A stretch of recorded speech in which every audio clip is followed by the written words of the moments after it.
Marlene Green stood in her cramped kitchen, eyes fixed on the clock above the stove.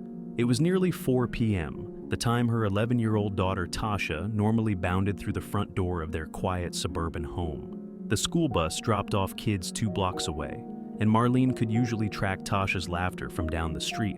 Lately, though, that bright laughter had disappeared. Tasha had been withdrawn, claiming she needed more alone time, and Marlene couldn't figure out why. As the minutes ticked by, Marlene pressed her ear against the window, hoping for footsteps. Nothing. An uneasy feeling gripped her. She glanced at her phone, contemplating a call to her husband Calvin, who worked long shifts at the local repair shop. Perhaps Tasha had stayed after school for a club, or was with a friend, though she hadn't mentioned any plans. She grabbed the landline and stared at it, debating calling the school. Just then, the front door handle rattled. Marlene rushed over, relief surging, but when the door swung open, her relief evaporated. Tasha stepped in, face pale, hair disheveled. She wore a baggy hoodie that Marlene didn't recognize, and in her arms were 2 swaddled infants, their tiny cries muffled against her chest.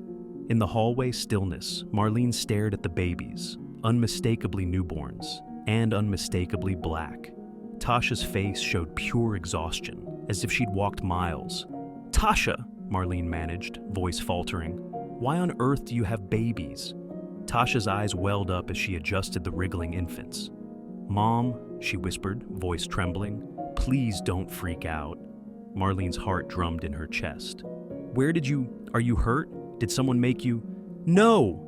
Tasha shook her head rapidly.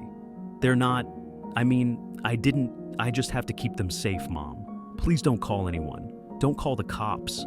Marlene's stomach churned seeing how terrified Tasha was. Her usually carefree daughter looking older than her 11 years. But the situation was inconceivable. "Babies?" "Honey," Marlene said, forcing calm into her voice. "Just come in." She guided Tasha to the couch, helping her sit. One infant began to cry, a thin, wavering sound that shattered the silence. Tasha gently rocked the baby. "Let me get you some water," Marlene whispered. She hurried to the kitchen, hand shaking so badly she almost dropped the glass. 1,000 questions battered her mind. Where had Tasha gotten them? Why had she said not to call the police? Was Tasha in danger? She returned to find Tasha sobbing quietly. "Mom," Tasha choked, "I'm sorry. I don't know what else to do." Marlene placed the glass on the coffee table. "Sweetheart, it's okay. Tell me what happened." Tasha inhaled deeply. "I was walking home from the bus stop when I heard crying from behind Mrs. Wilson's hedge. There was this woman. She was bleeding, Mom. She begged me to help her babies." "A bleeding woman?" "Tasha, that's serious." "She said people were after her, that they wanted to hurt her babies." Tasha's voice dropped to a whisper. "She made me promise to keep them safe until she could come back. She said not to tell anyone, especially not the police." Marlene gently took one of the infants, examining the tiny face. The baby couldn't be more than a few days old. "Did she say who she was, or who was after her? Number?" "She just kept saying, 'They can't have them.' Then she told me to go and she just collapsed, Mom." Tasha's voice broke. "I was so scared. I didn't know what to do except what she asked." "Oh, Tasha." Marlene struggled for composure. She glanced at the clock. 4:15 p.m. Calvin would be home soon. He'd know what to do. He had a steadier temperament, but also a strong sense of right and wrong. She dreaded the conversation. There was no way he'd keep this hidden. Minutes later, Calvin's truck rumbled into the driveway. Marlene's chest tightened as she heard him drop his toolkit by the front door. "Hey, hun," he called, stepping into the living room. "You won't believe the day I—" He stopped mid-sentence, eyes locked on Tasha and the 2 infants. The color drained from his face. What is this?" he whispered, baffled. Marlene placed a trembling hand on his arm. "I don't know. Tasha just came home with them." Calvin knelt before his daughter. "I need an explanation now." His voice was measured but tense. Tasha repeated her story, adding details about the location, behind the hedges that lined the shortcut path from the bus stop to their neighborhood. Calvin listened intently, his expression growing increasingly concerned. "Tasha," he said gently when she finished, "if that woman is hurt as badly as you describe, she needs medical attention immediately. and these babies need to be checked by doctors too. But Dad, she made me promise. What if those people find them? Calvin rubbed his temples. This is serious. There could be a crime happening. Those babies could be in medical danger.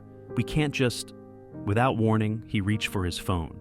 Tasha clutched the babies protectively, tears streaming down her face.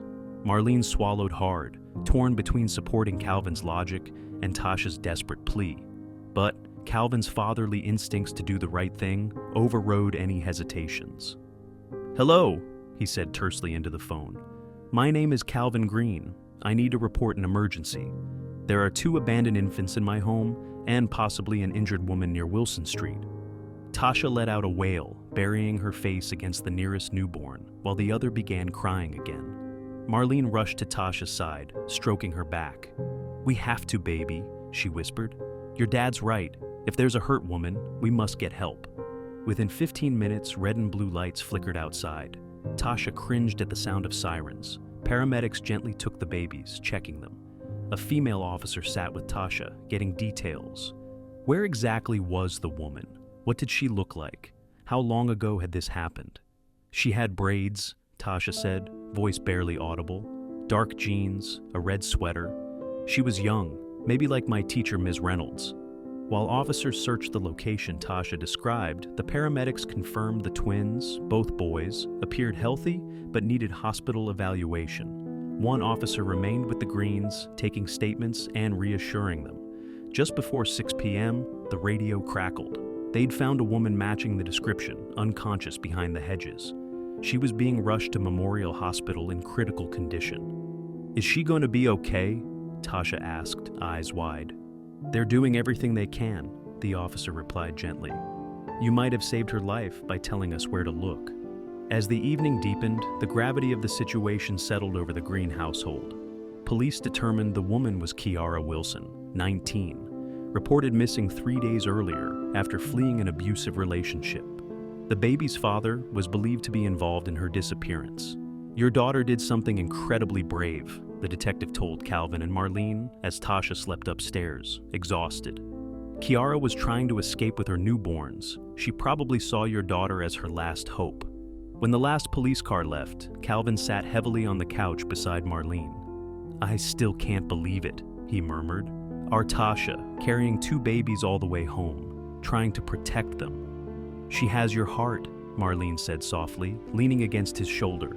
Upstairs, Tasha dreamed of tiny fingers wrapped around hers, of a frightened mother's plea, of promises made. She didn't know what would happen to Kiara or the twins, but something had awakened in her, a fierce protectiveness she never knew she possessed. The next morning, when a social worker called to update them, Kiara was stable, the twins were healthy, and they were working to ensure their safety, Tasha felt a weight lift. She hadn't failed her promise after all. "Sometimes," Calvin told her over breakfast, "keeping someone safe means getting them the right kind of help, even when it's scary." Tasha nodded, understanding blooming in her young heart that sometimes the bravest act isn't keeping secrets, but knowing when to share them.